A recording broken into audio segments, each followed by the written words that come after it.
বিতর্ককে পেছনে ফেলে ICC champions ট্রফির মাঠের লড়াইয়ের শুরুর প্রতীক্ষা আর কয়েক ঘন্টা।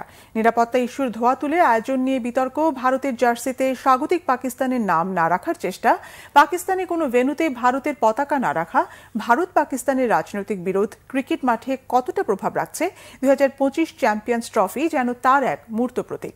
আইসিসির কোনো ইভেন্টে এত বিতর্ক, এত প্রতিবন্ধকতা নিয়ে কোনো টুর্নামেন্ট আয়োজনের ইতিহাস আর নেই। দীর্ঘ 17 বছর পর ঘরের মাঠে কোনো টুর্নামেন্টের আয়োজক পাকিস্তান, কিন্তু ভারতের চাপে সেই টুর্নামেন্ট হচ্ছে হাইব্রিড মডেলে। নিরাপত্তা ইস্যুতে পাকিস্তানে খেলবে না ভারত, এই বিতর্কেই কেটে যায় 3 মাস। শেষ পর্যন্ত ভারতের প্রস্তাবিত হাইব্রিড মডেলে 3 মাস অচলাবস্থার পর টুর্নামেন্টের আয়োজনের বিষয়টি নিশ্চিত হয়। পাল্টা জবাবে ভারতের স্বাগতিকতায় পরবর্তী 3টি আইসিসি টুর্নামেন্টে নিরপেক্ষ ভেন্যুতে খেলার দাবি নিশ্চিত করে পাকিস্তান। 8 দলের টুর্নামেন্টে 7 দল খেলছে পাকিস্তানে। ভারতের সব ম্যাচ হবে দুবাইয়ে। আইসিসির 72% স্পন্সর ভারতীয়। সেই দাপটে নিজেদের যে কোনো সিদ্ধান্তই দেশটি চাপিয়ে দিচ্ছে বিশ্ব ক্রিকেটের উপর। স্বাগতিকতার বিতর্কের অবসান হাইব্রিড মডেলে হলেও পাকিস্তানের নাম লেখা জার্সি পরে খেলতে অস্বীকৃতি জানায় ভারত।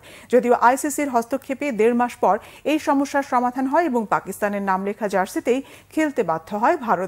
শেষ বিতর্কে টুর্নামেন্টের নির্ধারিত ক্যাপ্টেন্স ডেতে 7 দেশের অধিনায়ক উপস্থিত থাকলেও সেখানে থাকেননি রোহিত শর্মা। তবে এর পাল্টা জবাব পাকিস্তান দিয়েছে কোনো ভেন্যুতেই ভারতের পতাকা না রেখে।